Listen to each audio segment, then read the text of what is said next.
Hello friends, welcome back. I hope everybody you are fine. My dear students, in my previous video, I have explained you about the introduction to our constitution. हमारे constitution क्या है? I have given you definition of constitution. I hope आपने वो लिखी होगी, learn की होगी. जो new words दिए थे वो भी आपने लिखे होंगे, learn किए होंगे. Today in this video I am going to explain you the importance of the constitution. हमने पहले कॉन्स्टिट्यूशन क्या है ये देखा. अभी इस वीडियो में नेसेसिटी ऑफ कॉन्स्टिट्यूशन या इंपॉर्टेंस ऑफ कॉन्स्टिट्यूशन ये मैं आपको बताने जा रहा हूं. उससे पहले you need to copy down this 7 words: necessity, right, individual, reservation, exploitation, safeguard, advantage. These 7 words you need to copy down into your notebook. Look, necessity of constitution. Constitution क्यों जरूरी होता है? What is the importance of constitution? ये हम इसमें बात करेंगे. देखो, कॉन्स्टिट्यूशन होने के बहुत सारे फायदे होते हैं. हर कंट्री के लिए वो फायदा किसी पर्टिकुलर एक इंसान के लिए नहीं होगा, बल्कि वो सारे देश के लिए उसका फायदा होगा. Okay, so look here, constitution protects individual freedom and right. जो हमारे इंडिविजुअल जो फ्रीडम दिए गए हैं हमारे कॉन्स्टिट्यूशन, जो भी हमें अधिकार दिए गए हैं, तो उन अधिकारों का प्रोटेक्शन किया जाता है इस कॉन्स्टिट्यूशन के जरिए. और जो अधिकार है, जो राइट है, उनका प्रोटेक्शन किया जाता है. इसकी वजह से क्या होता है? Constitution establishes the rule of law और it increases the faith and participation which strengthen democracy. जनता का जब पार्टिसिपेशन बढ़ेगा डेमोक्रेसी में, तो डेमोक्रेसी क्या हो जाएगी? पावरफुल बन जाएगी, या शक्तिशाली हो जाएगी, या स्ट्रेंथन हो जाएगी. पावरफुल डेमोक्रेसी ये बहुत जरूरी होती है. और ये पावरफुल डेमोक्रेसी कब हो सकती है? जब ज्यादा से ज्यादा लोगों को उनमें शामिल हो. तो ये भी एक इसका क्या है? प्लस पॉइंट है.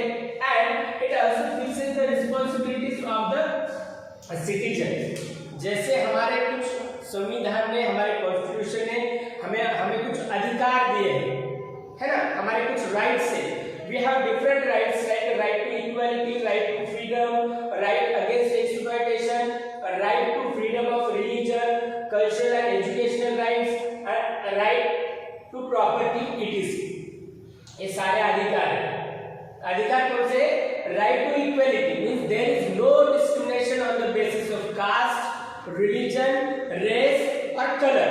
मतलब कोई भी भारत का जो भी मतलब नागरिक है उसको कोई भी भेदभाव नहीं कर सकता, कोई भी डिस्क्रिमिनेट कर नहीं कर सकता, जाति के आधार पर, धर्म के आधार पर, या पंथ के आधार पर, या भाषा के आधार पर. Everybody is equal before the law. सब लोग क्या है? समान है. कोई भी उच्च नहीं है, कोई भी नीच नहीं. नोबडी इज इंफीरियर और superior. So this is about the equality. Right to freedom. Right to freedom, तो ये क्या है? हमें फ्रीडम का अधिकार दिया गया है कॉन्स्टिट्यूशन के जरिए. हम जो चाहे वो कर सकते हैं, जो बिजनेस चाहे वो कर सकते हैं, हम जिस फील्ड में जाना चाहते हैं वो कर सकते हैं. So right to freedom, right against exploitation. फिर से कोई अगर किसी का एक्सप्लॉइटेशन कर रहा है, एक्सप्लॉइटेशन मतलब शोषण, जाति के आधार पर हो, या धर्म के आधार पर हो, या किसी रेस के आधार पर, जेंडर के आधार पर, या रिलीजन के आधार पर कोई किसी का अगर शोषण कर रहा है, तो उसको शोषण करने का उसे क्या दंड मिल सकता है. सो राइट अगेंस्ट एक्सप्लॉइटेशन, ये भी अधिकार हमें कॉन्स्टिट्यूशन ने दिया है. Right to freedom of religion. देखो, right to freedom of religion, there is no मतलब ऐसा कोई भी ऑफिशियल रिलीजन नहीं है हमारे कॉन्स्टिट्यूशन में. Okay, we have diversity in our country. हमारे भारत में क्या है? विविधता है. विविधता मतलब अलग जाति के, धर्म के, पंथ के लोग रहते हैं. अगर कोई इंसान को एखादा कोई धर्म मतलब अपनाना चाहता है तो वो अपना सकता है. मतलब उस पर गवर्नमेंट कोई भी रेस्ट्रिक्शन नहीं डाल सकती. किसी को अगर किसी पर्टिकुलर रिलीजन को अगर फॉलो करना है, या उसको वो पसंद आ रहा है, तो वो उसको फॉलो कर सकता है. मतलब कोई भी एडमिनिस्ट्रेशन हो या सरकार हो, उस पर कोई बंधन या उसको रेस्ट्रिक्शन नहीं डाल सकती. So this is right to freedom of religion. धर्म का क्या है? अधिकार. अपने मन से हम कोई भी धर्म को, फिलोसॉफी को फॉलो कर सकते हैं.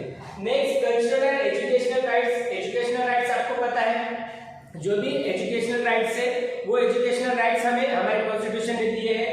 उसके बाद जो देखो हमारे भारत में विविधता है, जैसे मैंने बताया diversity in unity, we have different caste, different religion, है ना, अलग अलग जाति के, धर्म के, पंथ के लोग हमारे भारत में रहते हैं। तो यहाँ पर क्या होता है, यहाँ पर रमजान भी सेलिब्रेट किया जाता है, यहाँ पर क्रिसमस भी सेलिब्रेट किया जाता है, यहाँ पर दिवाली भी सेलिब्रेट की जाती है ना। यहाँ पर सारे धर्म के जो रिलीजन के जो सारे फेस्टिवल्स है वो यहाँ पर सेलिब्रेट किए जाते हैं। इसका मतलब क्या है, तो यहाँ पर कल्चरल जो फ्रीडम होना चाहिए वो फ्रीडम भी हमारे देश में हमको मिलता है, और इसका प्रोटेक्शन जो किया जाता है किसके जरिए किया जाता है, कॉन्स्टिट्यूशन के जरिए किया जाता है। So that's why constitution is important for everybody. आई बात समझ में? तो उसके बाद राइट टू प्रॉपर्टी, प्रॉपर्टी का भी हमें अधिकार दिया गया है ना। तो ये सारे जो अधिकार है, ये जो सारे राइट्स है, ये हमें कॉन्स्टिट्यूशन ने दिए हैं, लेकिन इसके साथ हमें कुछ रिस्पांसिबिलिटीज भी हमारे कॉन्स्टिट्यूशन ने दी है। Means we should pay respect our national anthem, हमारा जो राष्ट्रगान होता है उसका हमें आदर करना चाहिए, हमारा जो राष्ट्रध्वज है उसका आदर करना चाहिए। ओके, जैसे हम हमारे घर में जो बूढ़े होते हैं लोग, उनका आदर करना चाहिए। तो ये कुछ सारी रिस्पांसिबिलिटीज है, ये रिस्पांसिबिलिटीज भी हमें फॉलो करनी पड़ती है। Okay, so this is about the necessity of constitution और इंपॉर्टेंस ऑफ कॉन्स्टिट्यूशन। तो okay, so in the next video I am going to explain you next part of this chapter. Okay, we'll meet in next video with remaining part. Thank you.